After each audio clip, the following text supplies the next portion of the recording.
গাজা পুরো দখলে নেয়ার ইসরায়েলি প্রধানমন্ত্রী বেনিয়ামিন নেতানিয়াহুর ঘোষণার পর আকাশ ও স্থলে হামলা জোরদার করেছে দেশটির সেনাবাহিনী। এরই মধ্যে উপত্যকার ৭৭% ইসরায়েলের নিয়ন্ত্রণে এসেছে।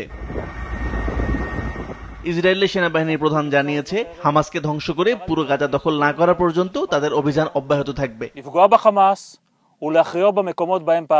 গাজার জনসংযোগ কার্যালয়ের এক বিবৃতিতে বলা হয়েছে, বেসামরিক ও আবাসিক এলাকায় সরাসরি স্থল অভিযান ও সেনা মোতায়েনের মাধ্যমে গাজার ৭৭% এলাকা নিয়ন্ত্রণে নিয়েছে ইসরায়েল। এসব এলাকা থেকে প্যালেস্টাইনিদের চলে যেতে বলা হয়েছে, না হলে গুলি চালানো হচ্ছে। এদিকে গেল ২৪ ঘন্টায় গাজায় একটি স্কুল ও আশ্রয় কেন্দ্রে হামলা চালিয়েছে ইসরায়েল। এতে শিশু, রেড ক্রিসেন্ট কর্মী এবং সাংবাদিক সহ ২৫ জন নিহত হয়েছেন। গাজায় ১৯ মাস ধরে চলা ইসরায়েলি আগ্রাসনে ২২০ জন সাংবাদিক নিহত হয়েছে। এদিকে স্পেনের রাজধানী মাদ্রিদে ইউরোপ ও আরব সহ ২০টি দেশের পররাষ্ট্রমন্ত্রীদের নিয়ে গাজা ইস্যুতে একটি সম্মেলন অনুষ্ঠিত হয়েছে। গাজায় আগ্রাসন বন্ধ না হলে ইসরায়েলের উপর নিষেধাজ্ঞা আরোপের বিষয়টি বিবেচনা করার জন্য বিশ্ববাসীর প্রতি আহ্বান জানিয়েছে স্পেন। এর সাথে তারা দ্বিরাষ্ট্র ভিত্তিক সমাধানের জন্য জোর দিচ্ছে।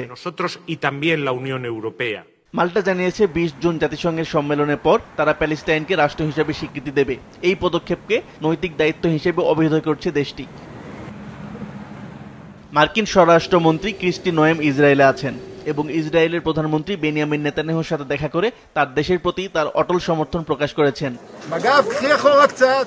আসিফ আল আমিন, মাছরাঙা নিউজ ডেস্ক।